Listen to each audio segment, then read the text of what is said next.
Welcome, everyone. I'm Dr. John White, the Chief Medical Officer at WebMD. What do we do about our kids when it comes to COVID?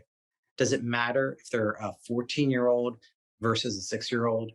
Joining me today is Dr. Paul Offit. He's professor of pediatrics and director of the Vaccine Education Center at the Children's Hospital of Philadelphia. Dr. Offit, thanks for joining me. Thank you. I want to start off with helping our audience understand what's the difference, if any, when COVID infects a 14-year-old versus a 6-year-old? Is there a difference? Does it matter based on age?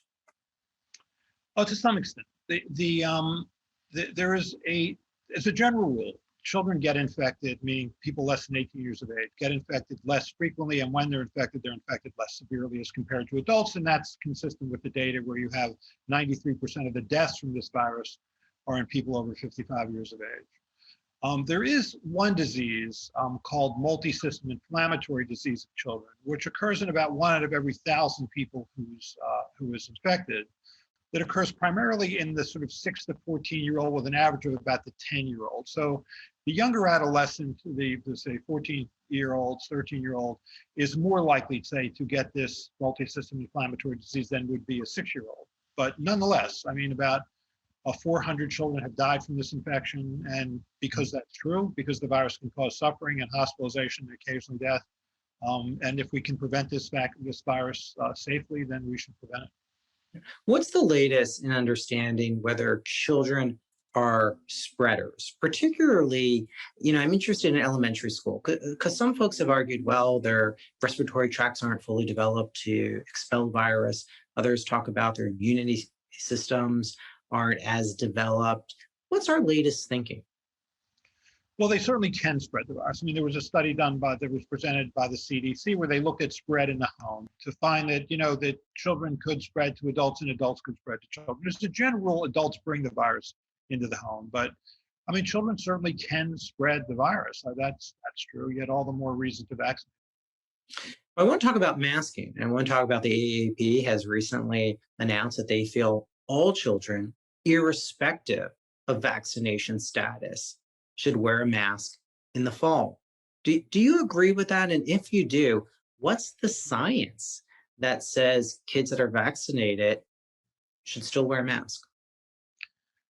Right. This is certainly going to be controversial heading into the fall. I mean, you do have, as we head into the fall, you have a confluence of 3 unfortunate events. You are going to have a population of children who are unvaccinated. It's very unlikely that when school starts that there is going to be a vaccine that is available for the 6 to 12-year-old. You have a Delta variant that is clearly more contagious than the ancestral strain, the first strain that came into this country, the so-called D614G strain.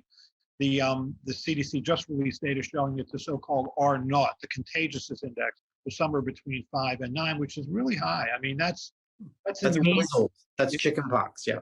It's certainly chickenpox. Measles is more like 18. Measles is like in its own league of contagiousness, but it's chicken. You're absolutely right. I mean, it's chickenpox, so it should scare people that it's highly contagious. Plus, our behavior is not as good as it was last summer or last fall. We were much more scared of this virus, and we were better at, not having weddings, not having birthday parties, not having groups of people together. We're not as good this year. That's why you can see over the last couple of days, you had, I mean, today is July 30th, but 2 days ago we had about 85,000 cases and almost 500 deaths. Yesterday we had 90,000 cases and almost 400 deaths. That's remarkable because those are the numbers we had last summer. And last summer we had a fully susceptible population. We didn't have a vaccine.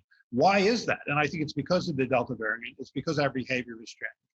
I mean, the deaths, in fairness, are lower given the proportion of cases than they were, 6 months ago. But I want to push on the mask because what a lot of parents are saying, Dr. Offit, is if they're vaccinated, they wear a mask. If they're not vaccinated, they wear a mask. What are the metrics to actually not have to wear masks anymore? Is it number of cases? It doesn't seem like it's vaccination. I know vaccination and cases are tied together, but parents want to know, okay, if we're going to start the year with masks, what does that mean? Masks all year long? It doesn't seem like the schools and the CDC are providing any metrics to help understand when you change mitigation strategies.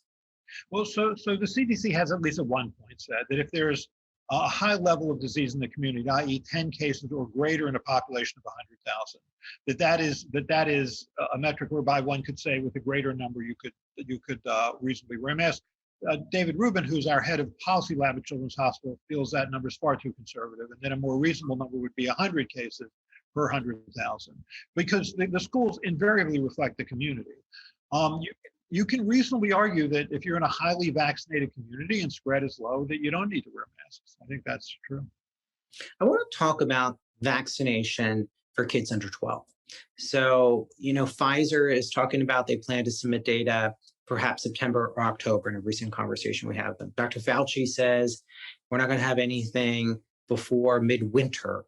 In terms of safety and efficacy standards for kids under 12, we know, as you pointed out, there aren't as many cases. They're often not severe. How do we demonstrate safety and efficacy in this population? Is it a measure of neutralizing antibodies? Is it exactly the same as we've done for teens? Help us think through the criteria for approval. So you had, for example, when Pfizer did its study of 12 to 15-year-olds, that was a roughly 2,300 child study, half got vaccine, half got placebo. There were 18 cases of COVID, most symptomatic cases, all in the placebo group. So that was enough to answer the question about efficacy. So now if you drop down to the 6 to 12-year-old group, will you be able to have the number of cases of disease that will be able to answer that question? Now, if you don't, you could reasonably say you could use immunobridging studies and say, well, we know that when you had this certain geometric mean titer of neutralizing antibodies in this 12 to 15-year-old study that you had a certain level of protection, and we've just mimicked that, therefore we're going to assume that you're going to have the same level of protection. Would the FDA accept immunobridging studies? I think they would. But we'll see. There's so much disease out there right now. You have like 80,000 cases, 90,000 cases a day, and those are just people who've been tested and found to be infected. The number's greater than that. We'll see how this plays out. It's interesting to me that when that study was put forward as a way to then approve vaccines for 12 to 15-year-olds, I got a lot of pointed emails, we'll say, from people saying, why didn't you do a bigger study? I mean, here you did a 30,000 study for Moderna, 44,000 study in adults. Why not do also a similarly sized trial in children? So if you did, instead of a 2,300 child trial, you did a 23,000 child trial, then you have 180 cases of disease in that trial, and most, presumably, if not all, in the placebo group. And the question is always, at what price knowledge? I mean, how much do you need to see children, in this case, suffer this disease before you can say comfortably that you have enough information to say that you can give this vaccine? While recognizing, in fairness, safety, that a 6-year-old is not the same developmentally as a 12-year-old. I want to ask you, some people have been raising that in kids under 12, would vaccination meet the criteria for emergency use authorization?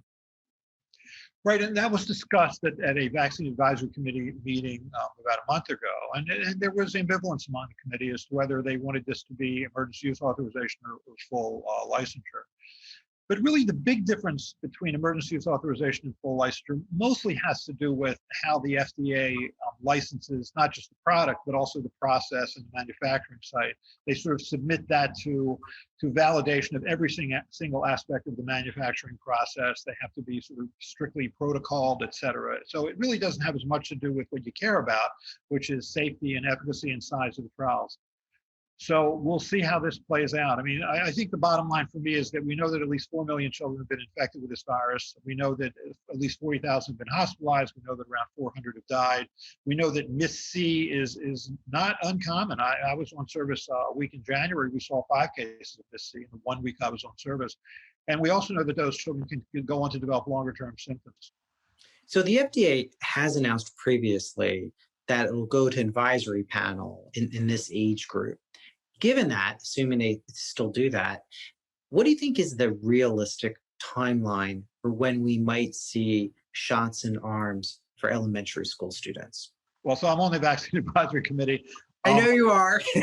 I don't know. I mean, I know that our next scheduled meeting is the meeting date that we've reserved is late September. So Whether that's when we'll be presented with these data, I don't know. I know as much as you know.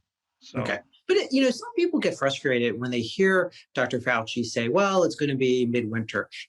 Is it helpful to say those things when we haven't even seen any data and we really don't know yet? I mean, that could be the best case scenario, but it may not go as planned.